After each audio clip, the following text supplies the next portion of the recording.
about. This is not a quick news cycle show or news cycle thing that's going to get boring by Tuesday or whatever. It's something that's going to be around for a while, and depending on what happens, people are going to talk about it pretty regularly. They sure are.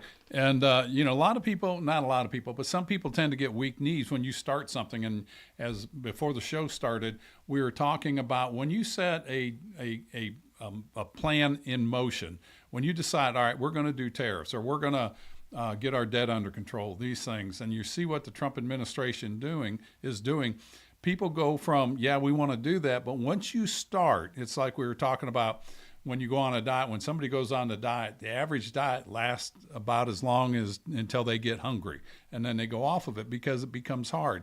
Keep in mind what the end result is.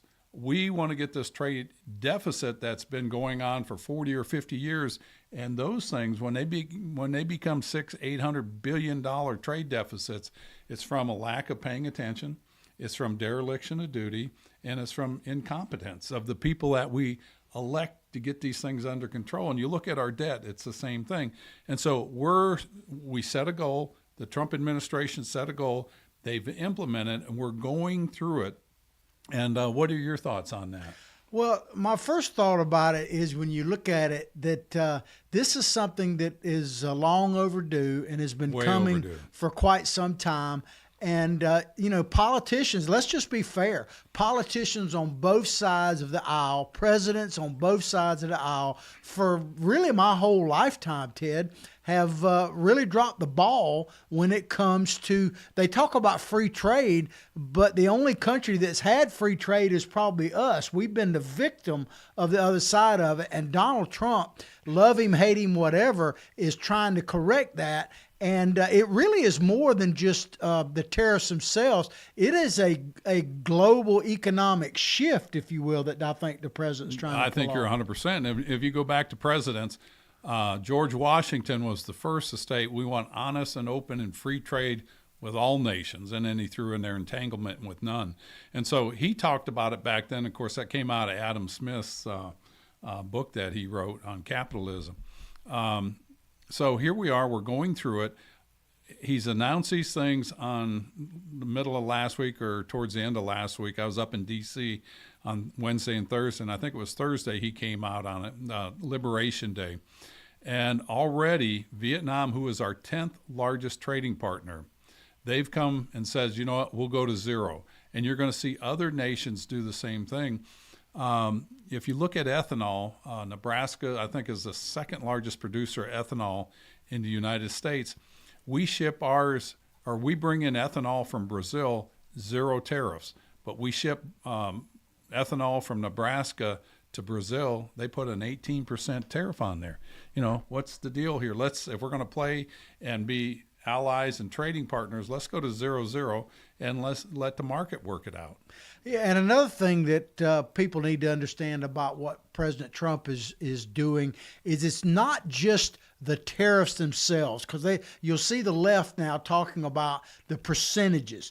And the percentages is a fair argument, but you have to take it a step further because there are impediments to trade that countries put up that actually affect the cost of goods and are, in a sense, a tariff themselves. So you got to look at the overall picture. There really are, and they put things in there, on agriculture, which I know well.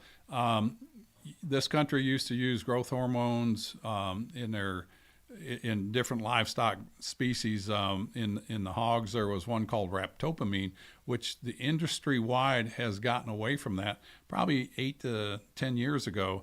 Yet countries will not bring our hogs in because they say, oh, you guys use those hormones. No, we don't. Or BST in milk, which is something that increased milk production by 5 to 10%. We've stopped using that, and these countries are saying, well, you guys use those things. No, we don't, but they use that as a block to get trade of our products into their country because it's protectionism on their end. And so this adjustment is going to go on. This adjustment is going to wind up really benefiting not just us, but our trading partners, and it's going to make the world economy stronger. Right now, there's all these discrepancies or just different things like the tariffs that they're charging us that we don't charge them, that distorts the market. This will correct the market long term. The important thing is the American people stick with this agenda and don't start bailing out. We're already seeing Republicans in the House and some in the Senate saying, well, we're going to put in legislation to stop the president from invoking these kind of willy-nilly, and they're going to try to insert themselves in there because they're getting weak-kneed. And I think this is the wrong thing to do. And people that have representatives in Washington that are starting to waver on this, they need to call their office. I don't want them to protest, but just let them know, stick to the plan. When you start deviating from a plan you've already put in motion, that you've agreed, and the American people agreed when they gave the mandate to Trump, that stick with the plan. Let's get through this together as Americans, and we'll all come out stronger, and this nation will be stronger. Well, part of the problem when you're talking about them getting weak-kneed, to me, Ted, is that we don't have enough Ted Yohos in Congress because, and when I say that, I'm not I appreciate you saying that. I'm not just talking about your values and your beliefs, but the fact that you actually had a real job most of your life, and you had made a pretty good living as a veterinarian most of your life. And so, it wasn't a career move for you to go to Congress. Oh, no. A lot of these people, and I'm talking about both sides of the aisle Sure. here, especially our U.S. Senate, my God. A lot of these people, their only job, has been basically politics. You look at President Biden, literally his entire career was in public service, but in politics. And you look at other presidents and other members, especially, like I say, of the Senate, and really their entire career has been in politics. And when you talk about like Nancy Pelosi, no wonder she's worried about tariffs. Her career not only has been in politics, but she's worth hundreds of millions of dollars based solely on the stock market and her insider knowledge. I would have to agree with that. It is funny how you talk about tariffs, and we've had presidents on both sides talk about tariffs, but the interesting thing, when the other side is in power and tariffs go in, they rail against it. But if they're in power, they're for it. The difference is they don't enact them. They don't enforce them. Trump is a different creature, as we all know. When he says he's going to do something, he does it, and he does it with such resounding pain for everybody and makes it a terrible deal that it literally brings people to the negotiation table, as we're seeing now. And that's the difference between him and a Barack Obama or a Bill Clinton, or George Bush. They talk about doing these tariffs as a threat, but nobody takes them serious. Trump's got everybody's attention. They're coming to the table, and you'll see this work out rather quickly. I truly believe that. Yeah, and people need to keep this in mind as well, that the United States is the gold standard, literally, so to speak, when it comes to consumerism. So a place like China, if they don't sell to the United States, eventually they're going to crumble. Now, am I saying that we don't need worldwide trade here in the United States? Certainly Sure we do.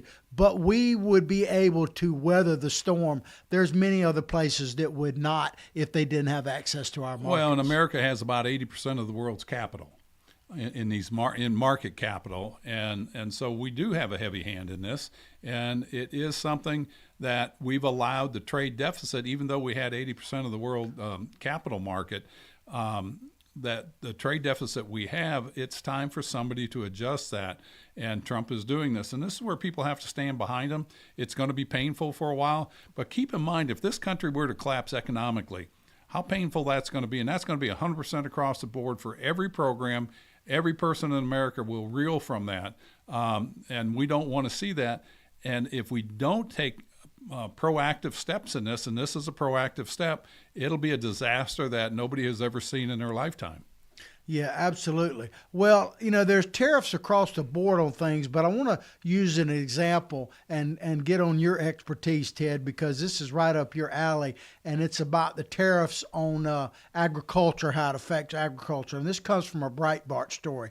Agriculture Secretary Rollins, she said 50 countries already coming to the table on tariffs. In other words, they're coming to negotiate. Agriculture Secretary Brooke Rollins said Sunday on CNN's State of the Union, she said, I think it's really important to realize that last Wednesday was when the president announced this new American order, the new American economic plan, and she said we're now 2 days in it, right? Right. You've got 2 days of data. 2 days and people are freaking out. What are your thoughts on that, Ted? No, I think it's the beginning of a change that needed to happen for a long period of time. You look at our USMCA, it favored the Mexican and the Latin American farmers over our farmers in the southeast of America and the southwest because we have seasonal growing produce and crops same time, but the Mexican and the Latino markets were able to bring these products into this country, competing with us at the same time our farmers are growing. And you've heard me say this before, America has become a net importer of food. And this is before the USMCA. So this is something that there's an adjustment that needs to happen, and it's starting. To bring these people to the table now, I'd rather do it sooner than later and make these adjustments. Yeah, just to show you how crazy trade can be, and I'm not even talking about the cost. You know, our area where I'm from, the big city of Hawthorne, and we literally grow apparently some of the, within 50-mile radius of where I live, the best blueberries in the world. But all of our blueberries, for the most part, go to Japan, and we get our blueberries, if you go into the supermarket, from like Peru and Mexico. Right. So, I mean, it's amazing how trade actually works. But Secretary Collins, she said this. She said the whole concept, talking about the tariffs, is about rebuilding an American economy around American goods, sound American industry. She went on to say we do already live under a tariff regime in this country, but it's the tariff regime of China, of Mexico, Brazil, and Australia. Is she right on that, Ted? She really is. China's the big one in this. They've retaliated with 46% tariffs back on our stuff, which is fine because our whole goal, my goal when I was on Foreign Affairs and the sentiment up in D.C. is we want to break the economic arm of China just because of what their final intent is, and that's world domination at not just our expense, but any liberal democracy. And so I think you're going to see more pressure on China, and I think you're going to see internal pressures on Xi Jinping. That's going to change the actions that they do. And I think Secretary Rollins is correct. Yeah, and beyond, when you talk about China, and rightfully so, beyond just the impact economically, we've become, in effect, a prisoner because we have let all of our manufacturing, or a good part of it, of essential things that we absolutely have to have. And we talked about this on Friday some, like even our military components, some of them are controlled by China. And you start talking about the minerals, the rare minerals, and my God, the thing that scares me as I'm getting older is the pharmaceutical aspect of it and medication. We could do multiple segments of this show just on the pharmaceutical side. Absolutely. And so, if we need to become independent in the sense that we need to be able to manufacture every vital thing we need, if possible, in the United States of America. And I would ask this question, if not now, when? Exactly. Because it's only going to get worse if we don't do something about it. Critical minerals, rare earth minerals, those are the things that go in all electronics. If you have a phone and it vibrates, that's a rare earth mineral. Anything that's electronic is dependent on rare earth minerals. China plays a heavy hand in this. Japan has islands that are in contest with China on who owns them, and Japan stood up to them. This was probably 9 years ago, and China backed off, says, fine. We're just going to cut off your rare earth mineral supplies that's so vital for your electronics industry. And within a month, Japan capitulated and said you can fish wherever you want. China just made the noise that they're going to restrict 7 rare earth minerals coming into this country. Understand that China controls virtually 100% of the critical mineral market in the world, 100%. So we are indebted to China, and we've allowed this to happen because of our environmental regulations, because people in higher offices or in the military, they didn't put an emphasis on these things to keep this country strong, and this is the price we're paying, and this is the adjustment we're going through to right this wrong, and we'll come out of this as a stronger nation, and I think what you'll see, it'll be a safer world. Well, I actually think, Ted, that what the politicians really on both sides of the aisle to a certain extent, but certainly the progressives, they don't fear that the tariffs will fail. They fear that they might actually work. And that would take a lot of power. That's a scary thought to think that some would think that. But, with all the stuff that we've got going on to this country, our debt, China, adversaries, critical minerals, we can look at all these things. But yet they took all this time last week to do that proxy voting that shut down Congress. Where does that, in the importance of how many things that are really the most top 10 serious things in this country, does proxy voting even register? But yet Congress spent time and shut down the Congress where they could have got a bill across on the spending and tax cut relief to make them permanent. This is the kind of nonsense that are going to drive people away from the Republican Party, and they'll lose the majority. Unfortunately, those people deserve to lose it. Those kind of representatives, America doesn't. Yeah, I hear you. Well, this thing with Donald Trump has it's not like this is an overnight awakening for him. Right, Donald Trump, way before he got directly personally involved in politics as far as running for office, has talked about the problems of tariffs and fair trade. I want to play people a brief snippet. If they've never seen this, he was on Oprah Winfrey's show back in 1988.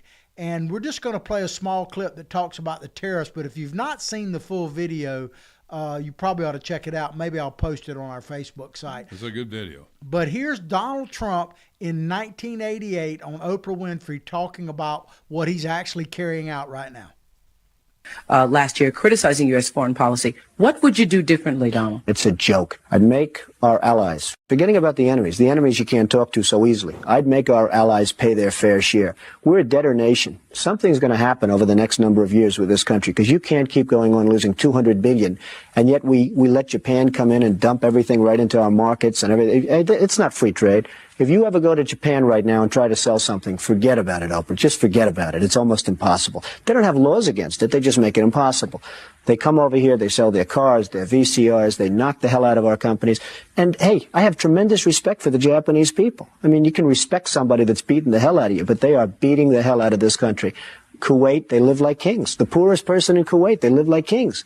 And yet they're not paying. We make it possible for them to sell their oil. Why aren't they paying us 25% of what they're making? It's a joke. Got a full-page ad in major U.S. newspapers last year criticizing U.S. foreign policy. What would you do differently, Donald? It's a joke. I'd make our allies, Ted, I tell you forgetting what, about that the is enemies. An amazing clip, and like I say, I would encourage people to watch the whole video, and I'll try to post it up later today on our Facebook sites. Well, and he talks about that in the book, The Art of the Deal, and this was 1988.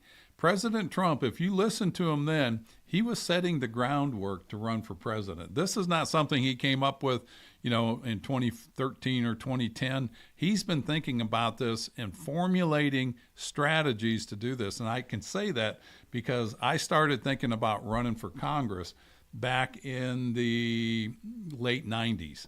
And, I started writing down, philosophies and things that I thought the country should go in.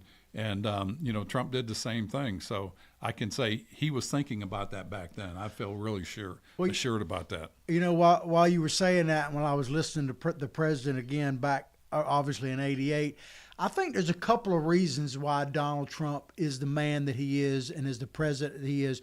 One is he definitely loves this country, and he's a businessman, no doubt about that. But something that really doesn't get talked about near enough is Donald Trump loves his family. Oh, he does. loves his kids. He may have had issues with some wives. That's a whole other story. But his kids, he celebrates his children. He obviously loves his grandkids. We've seen that at the convention and everything Sure. else. And so Donald Trump, And I Elon believe, Musk's son. absolutely, and he loves our kids too. Yeah. And we saw that with the women in sports and all that. If you want to really understand Donald Trump beyond just the businessman, he loves his children and he loves the children of America. And I believe that's his biggest motivation myself. He really does. And, you see all this brashness and bravado that he has. Yeah, he does have that. But on the bottom side, or on the other side of that, he loves this nation. That I know you've seen that picture of him hugging the American flag. That's probably one of the best pictures in there. It was funny because I was up in one of the executive office buildings for the White House on Thursday, and they had the presidential portrait. Have you seen that? He's got his eyebrow raised. And I've seen the mugshot one he did. They did it's kind of like that. His head's down, and he's got that one eyebrow raised. It's attitude. He's showing attitude there. Yeah, absolutely. Well, just to let people know that there are other presidents who have felt the same way as Donald Trump about tariffs. I want to play this short clip, and this is from 2012, and I think you'll figure out who the president at that time was when you see this video. Let's go to it. We will rally support from our allies. And when it makes sense to act on our own, we will. I just signed a bill to help American companies that are facing unfair foreign competition. These companies employ tens of thousands of Americans in nearly 40 states. And because of subsidies from foreign governments, some of their foreign competitors are selling products at an artificially low price. That needs to stop. This morning, we're taking an additional step forward. We're bringing a new trade case against China, and we're being joined by Japan and some of our European allies. This case involves something called rare earth materials, which are used by American manufacturers to make high-tech products like advanced batteries that power everything from hybrid cars to cell phones. We want our companies building those products right here in America. But to do that, American manufacturers need to have access to rare earth materials, which China supplies.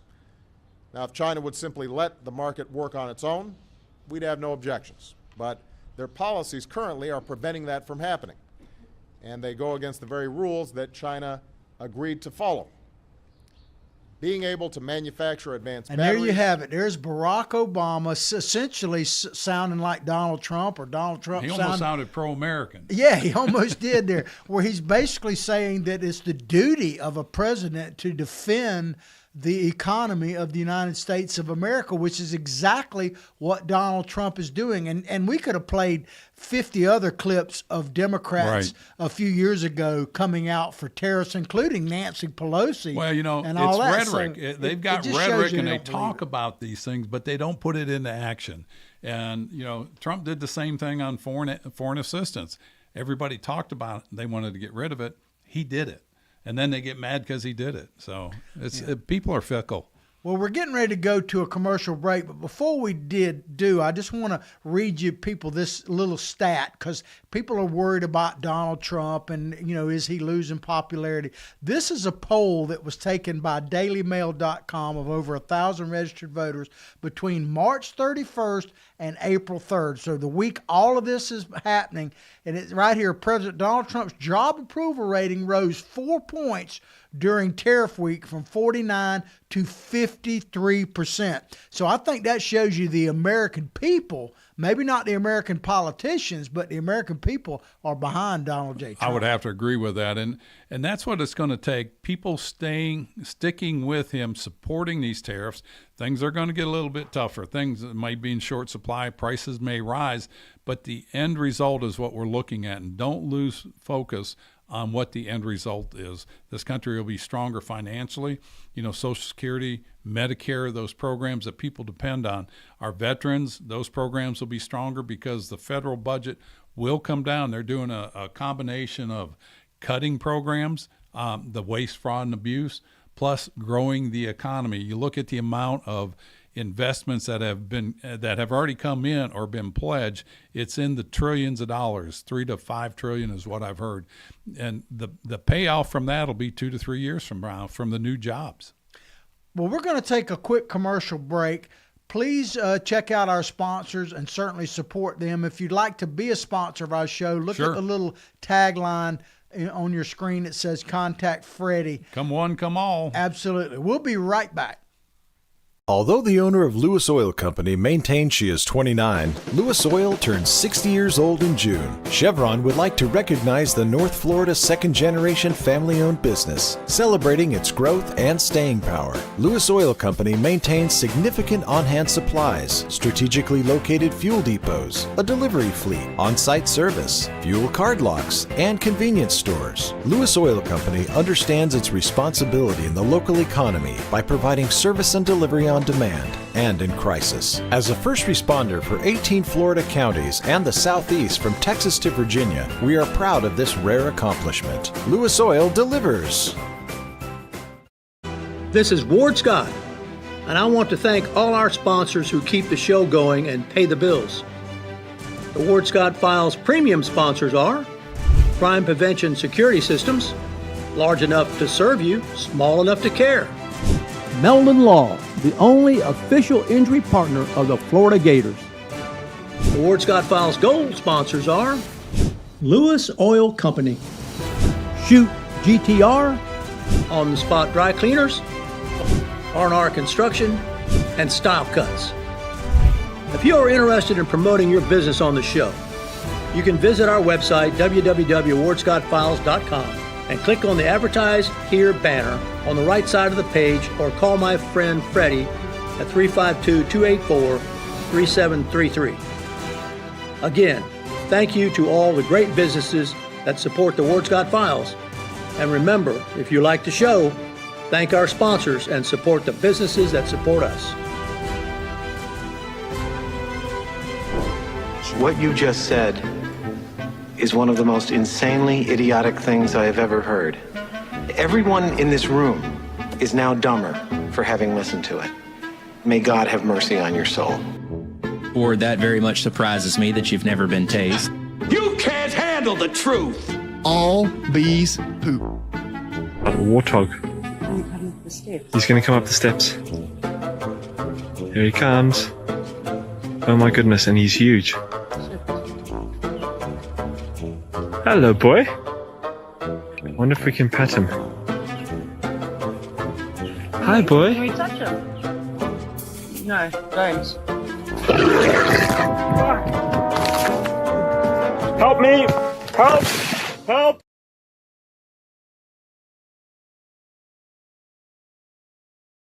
And we're back. We're back, baby, like America's coming back with Donald Trump as president. Well, I know, Ted, you brought up during our break that we got a few comments on our Facebook page. We do. We've got several of them.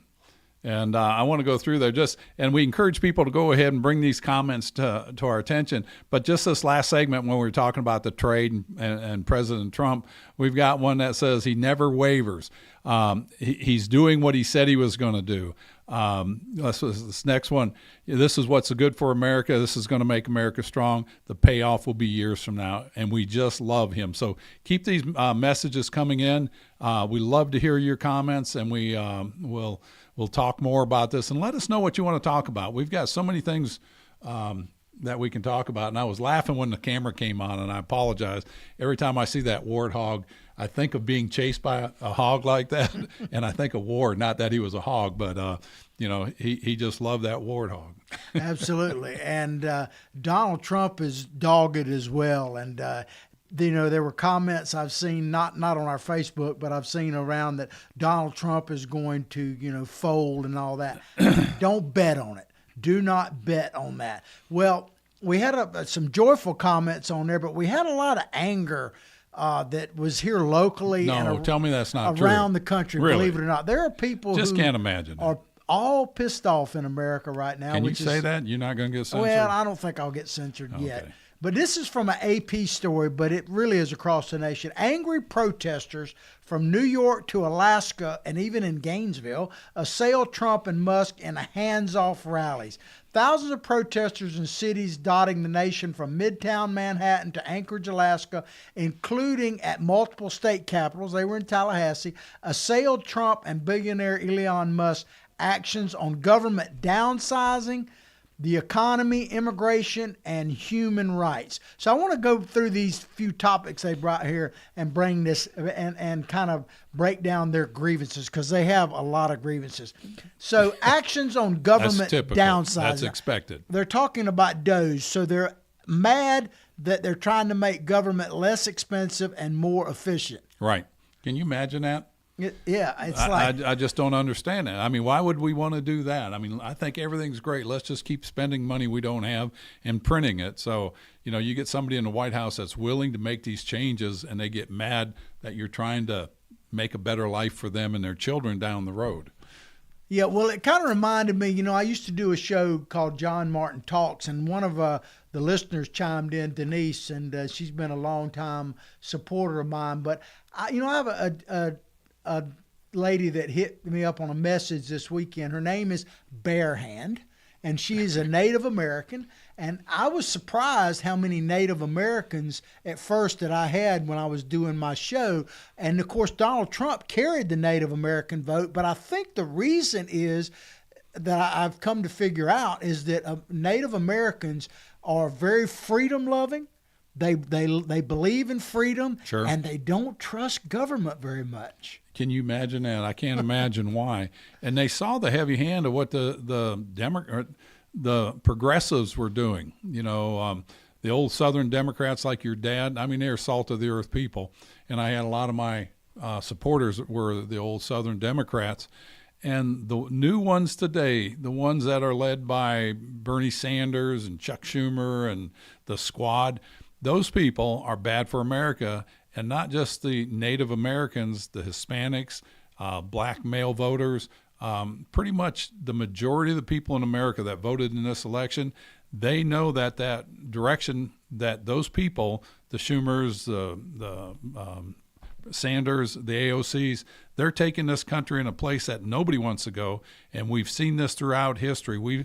If you want to see where they're taking us, look at current day Venezuela, that utopian society that Hugo Chavez politicked on and promised to his people, which incidentally his campaign speech slogan was "Si se puede," which means hope and change. Does that remind you of somebody else's campaign rhetoric? And absolutely, that's where they were taking us. And I just sent you something that we can talk about next week that talks about the stance Obama took on so many things in this country that were against what America stands for. They were anti-America. Well, the saddest thing about Venezuela is the fact that it should be one of the richest countries, not only in South and Central America, but in the world for its size and all the resources they have there. But they're becoming one of the poorest places on earth, and it's to a certain extent it's been our gain in Florida because we have a thriving Venezuelan population, especially in South Florida now. Yeah. But another grievance that the left seems to have, this hands-off, is the economy. And what a joke that is, because the economy was going in the toilet under Biden. And as we found out over the weekend, we already knew this, but now the rats are scurrying away from the sinking ship, that imagine that Joe Biden wasn't actually the president of the United States. Now, I'm not saying he wasn't elected. It was his auto pen. He was just auto pen. There's more and more information coming from Democrats that Joe Biden was out of it the whole time he was president. Well, keep that in mind, because who are they promoting now? They're promoting AOC as the top of the Democratic ticket. This is a person, without my personal history with her, she was the one that was promoting Biden when everybody else was kind of bailing, saying he's as sharp as ever, we need to stand behind him. That's how out of touch they are. That's how desperate they are to stay in power. And these people are dangerous because their goal is not to make a strong America, it's to weaken it, rewrite the system. They want it to collapse so they can rebuild it in their image, and that image is what you see in Venezuela. Well, she's another one of those politicians that she hadn't been there that long, but her amount of wealth she's accumulated in a short period of time on what a couple $100,000 a year salary is. Yeah, it was $174,000 when we went in there. And, again, where's the media? The media should be investigating these people. They should be looking at these things. They should be challenging them on their stance, and they don't. But they'll sure come after Donald Trump or anybody, or Pete Hegseth, anybody in his cabinet. They're going to go after Mike Waltz and Signalgate, and no telling the deep state could have been involved in that, and I wouldn't put it past them. Absolutely. And we're going to talk more about this in a minute, but another grievance they have is immigration. I guess not enough illegal immigration. and then the term human rights. When I look at that, I mean, they should be for the tariffs and that type of thing, because another thing that's not really being talked about is that, and to Obama's credit, in that video that we played, he talked a little bit about it, how, the United States through trade can hold up standards like environment, like human rights and those kind of things. And but if we have totally just tariffs, I mean, from one-sided, like China, they don't believe in human rights. They believe in slave labor. Well, this is what I found interesting about the segment. When they were talking about human rights, I'm like, give me a break. When you look around the world, one of the things that the left loves to support is the UN, and they have the Human Rights Commission, which was funneling money to the Gazan Palestinians that were doing atrocities to the Israeli refugees and prisoners that they had. And you look at China, the Xinjiang province is where the Uyghur population is, and that is a Muslim population within China. I can tell you story after story about the atrocities going there. We had one hearing on Foreign Affairs where they had witnesses that were there that had gotten out of that area, or they had family members there, and they had vans would take dissenters and people that wouldn't fall into line, because keep in mind, they called them re-education camps. They made the Muslim men, the people that were there, shave their beards, cut their hair, and they had to recite She Thought, which is something he wrote, which is the foundation for the new generation of China. And if they were strong dissenters, they took these people to armed crematoriums. Wow. And they never saw them again. So I want to ask you, if a crematorium is there for dead people, why do they have to be armed? And we saw this over and over again. And then the Chinese Communist Party would put military people in these homes where they took the husbands out, and they had their way with the family members. Well, not only that, is that a human rights violation? One of the more recent things with the whole COVID thing, they literally, and there's video of this, they literally welded doors shut in places in Wuhan to keep people, and people died alone in their apartments. I mean, my God. Well, and Xi Jinping followed some of Putin's policies on how to get rid of dissenters. One of the doctors that was one of the first to say this came from our country, he went out of the window on a high rise, just kind of like Putin does. He does that in our country. These are bad people. And so for the left to say, oh, we're all about human rights, I am too. But let's do it on the same page. Let's do it from an American-centric, that we're sticking together as Americans, not as a political party for political ideology gains. That'll divide this country, and I think that's what you're leading into this next one. Yeah, absolutely. Well, I want to give a quick takeaway from the Gainesville protests. As you know, we're here at the home of the University of Florida, and we already talked about our Gators. We might talk about them again at the end.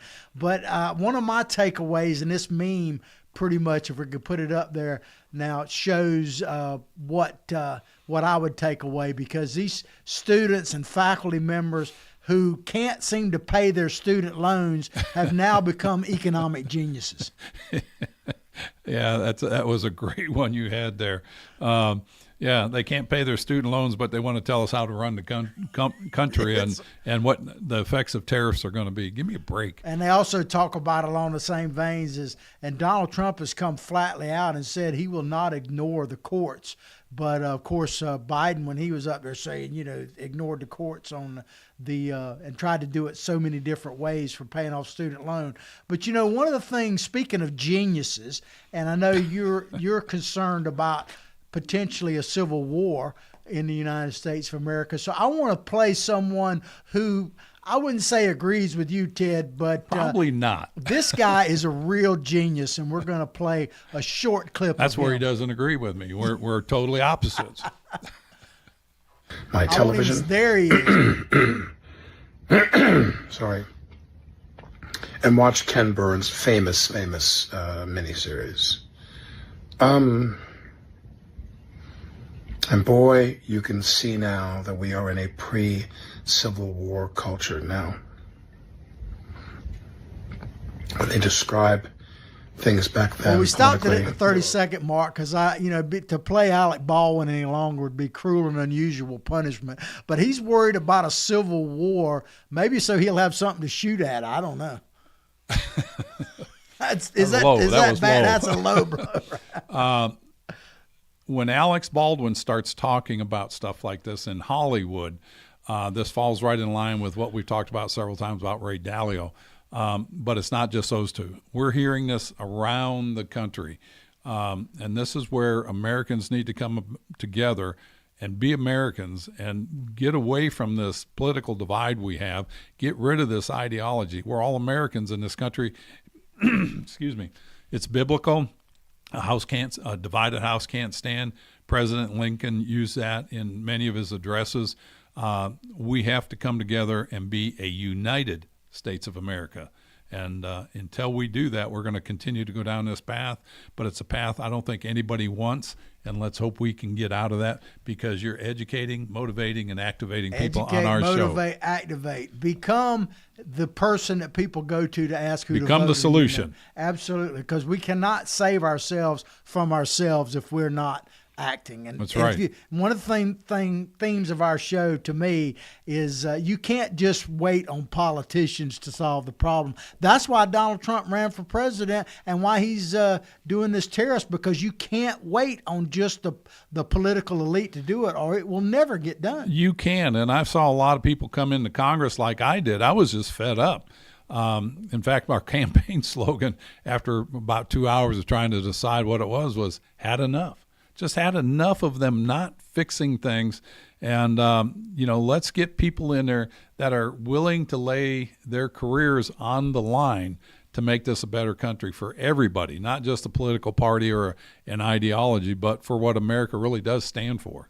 Well, that's why, I've made you the honorary captain, Captain Ted Yoho of our pirate ship. And I appreciate we encourage that people to join us here because we are trying to activate, motivate, and educate people to come join our pirate ship. We're on, by the way, every Monday and Friday live at 9 o'clock over wherever you're watching us now. And we're going to be growing the show in the not too distant future. And if you want to help us grow the show, not only like and share us, but become a supporter, become a sponsor, and contact Freddie. You'll see the logo. And send us your comments. Send us your comments. I see more coming in. Absolutely. All right, I want to talk a little bit of, this is kind of an encompassing article. This is from the Washington Post. Justice Department suspends lawyer who acknowledged deportation was a mistake. And what this is about is this young man who was deported to El Salvador in that flight. I think there was 251 or 61, something like that, people on there. And now a circuit judge, a district judge, has ordered them to bring him back by midnight tonight. And this lawyer who worked for the Justice Department really didn't argue on behalf of the United States of America. And so he's been suspended by Pam Bondi.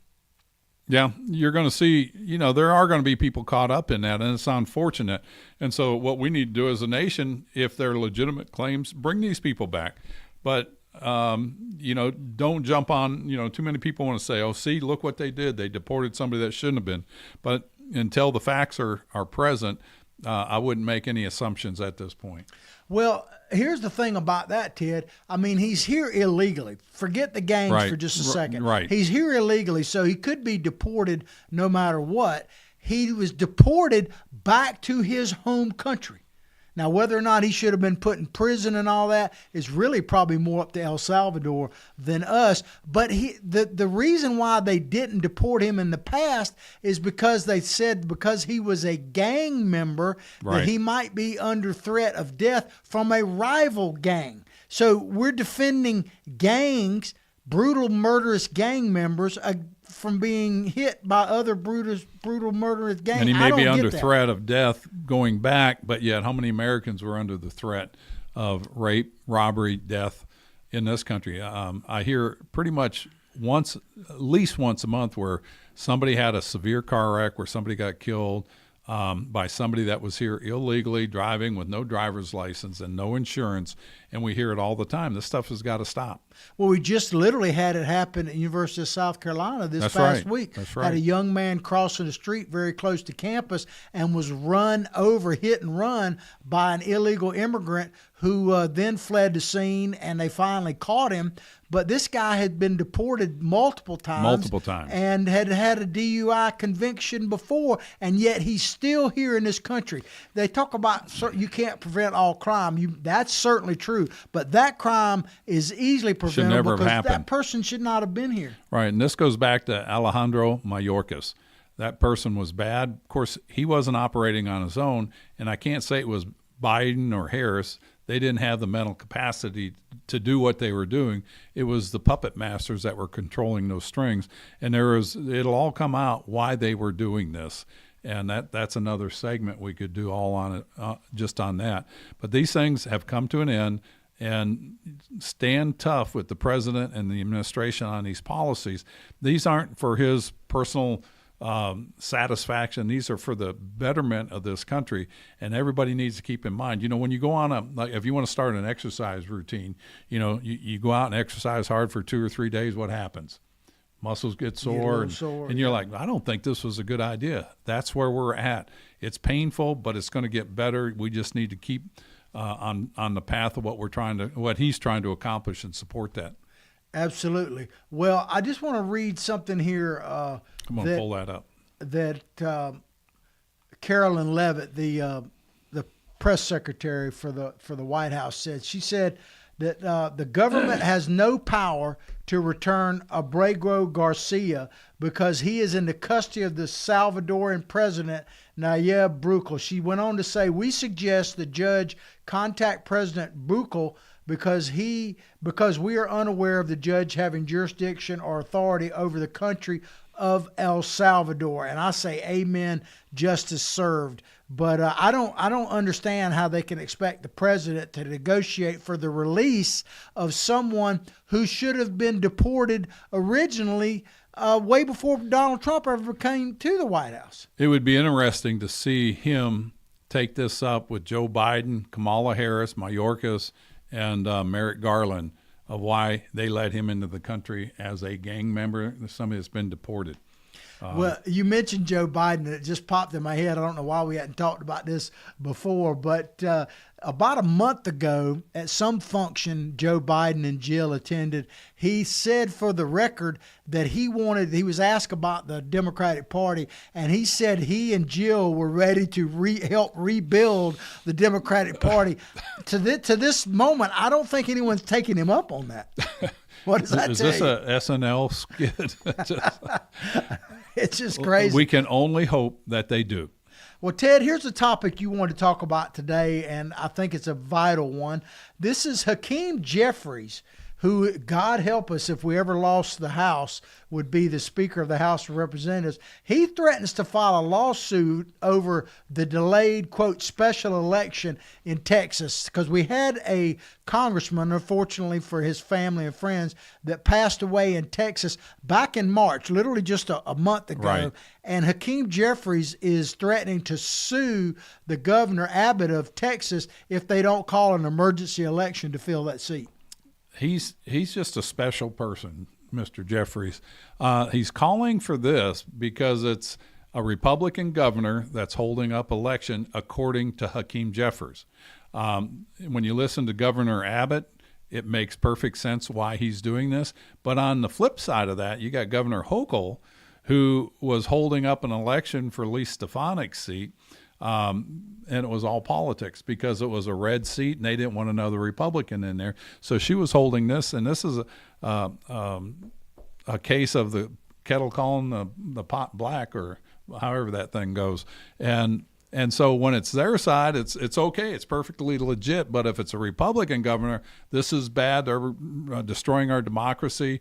And it's a double standard that we see over and over and over again from their side. And American people are tired of it. And that's why they're not in charge. And that's why we don't want them in charge. And that's what we're here for, educating people on this. Yeah, well, obviously Governor Hochul was hoping that they would have time, that Stefanik would get that appointment too, because she won her election, but she was being appointed to the UN, and she had accepted that, but had not been totally confirmed by a Senate vote. And of course, the president asked her to stay in Congress, which, to her credit, she did. I'm not surprised, because she obviously that was a smart move. Is that a really patriot. Was a smart move. But I would imagine that Governor Hochul right now is wishing that that they had had the special election sooner and pushed that. She's probably, because she's not a very effective governor. But the thing about it in Texas, here's my thoughts on it, just from a purely human side of it. The man just died roughly a month ago. Mm-hmm. So assuming when you have someone like that die, it takes at least 2 weeks to really put a service together for the family. And then he's a sitting member of Congress who should be honored for their service. To think that you're going to hold a special election when you're going to have potential primaries and all that during a time and not allow the family to kind of mourn and everything else, it just incredible to me. I don't know why Governor Abbott is doing exactly what he's doing, but just from a humanitarian side, to have a special election within a month of the guy's death seems unreasonable to me. Yeah, it's like, get them off the books, let's move on. And and you've got the process you got to go through. You got qualifications, you've got all those things. You've run for office, you've got to get petitions. You've got to meet the qualifications before you can even announce who the candidates are to go into the primary, to go into the general election. So this is just political brinksmanship from the left. And, you go back to those protests that you showed. Those are nationwide orchestrated. And I'd love to follow the money to see where it's coming from. And we know the typical actors, Act Blue, Soros's, and there's money coming in from foreign countries that go through straw people, where they send it to this person, to this person, to this person. You can't track it. And they're all doing these organized protests. And it'll come back to the movement called Resist, and the other one called Indivisible. And then don't forget our dear friends, the brown shirts, known as Antifa of the Democratic Party, that are supported by the communists. It's like that person they caught in Washington State doing the Tesla bombings with the Molotov cocktails. He's linked to a communist party here in the United States, causing mayhem, disruption, and those things. These people need to get out of here, and that's why we have to stay strong with the Trump administration. He's not going to do everything perfect. He's human like you and I, but the policies that he's leading this country is what's best for this country at this point in time in our history. Well, I like what Attorney General Pam Bondi said about the story we were talking about earlier. She said on the day, I think it was 261, she said, but the day they landed in El Salvador with those gang members, she said were 251 or 61 reasons why America is safer today. That's right. And Miss Bondi, she is tough. She was tough in our state as the Attorney General. If you think back when she was in office, you had the pill mills in Florida. Oh, yes. And it was a disaster. Florida was the capital of the world on that with meth, with OxyContin and all those other ones. She cracked down on the doctor pill mills. A lot of doctors lost their license. A lot of doctors went to jail. And the incidents of those pill mills in Florida got driven out of here, and that was due to the toughness of Pam Bondi. And she's doing the same thing on the federal level, but yet the media wants to attack her. Why is not ever the media supporting the conservative values, the things that we're doing to make this country stronger? And you got to wonder who's controlling the media. Does this go back to the John Brennans and the Clapper and all those people that were in the deep state that have been exposed, the James Comey? Are they all the ones manipulating the media or driving the media to go after people that are really trying to right wrongs in this country? Yeah, well, the president, we're about out of time, but the president in his rallies and speech, he goes down at the end of every speech. Of course, he concludes with "Make America Great Again." Yeah. But he talks about make America safe again, make America he has this long list of things, and I can't imagine anyone going against that. Now, whether or not you love Donald Trump is a whole nother story. But when he lists all of those things, I mean, I was thinking about hands-off rally this weekend. And I kind of showed you. I'm almost embarrassed to put my whole arms up here, but I got scratches over me. There's a good one. You were in that rally, huh? Right there. Yeah, it wasn't from that. It was from me doing spring cleaning around my house. I'm too busy working every day and trying to make my life and my family's life better to be out there protesting the fact that Donald Trump is trying to make us safe again, prosperous again, and great again. Yeah, and then if you think about that, if you don't have the time because you've got to make a living, maybe some of these people were paid protesters. What do you think about that? I think there's no question about that they're paid protesters. And you mentioned George Soros, something that never really comes out, but there's like a dozen countries or more that have banned George Soros. China has banned George Soros from being there. What does that tell you when China has banned you? But a lot of countries have banned him. We probably should, but that's not the American way. Well, I hope you've enjoyed the show as much as we've enjoyed bringing it to you. We sure do. Yeah, and I certainly hope on Friday we can say, how about them Gators? Because tonight I think we can. And we're coming live to you from Spurrier's Gridiron Grill, so we got to take personal privilege. Well, Ted, anything you want to close out with? No, I just think people stay tuned, stay informed, stay strong. And I can only think that Ward Scott's up there cheering on the Gators for tonight's national title championship to be brought home again to the University of Florida. And it'll be posted in here, I'm sure, in the Gridiron Grill. Well, I know one of our dear friends, and we wouldn't be here without him, is Freddie. Yep. And I'm going to break his anonymity just a little bit. I won't give his last name, but Freddie is out there with his family at the Final Four. Bring home the natty, man. Bring home the championship, Freddie. That's your only job. That's right. Peace out. Y'all take care.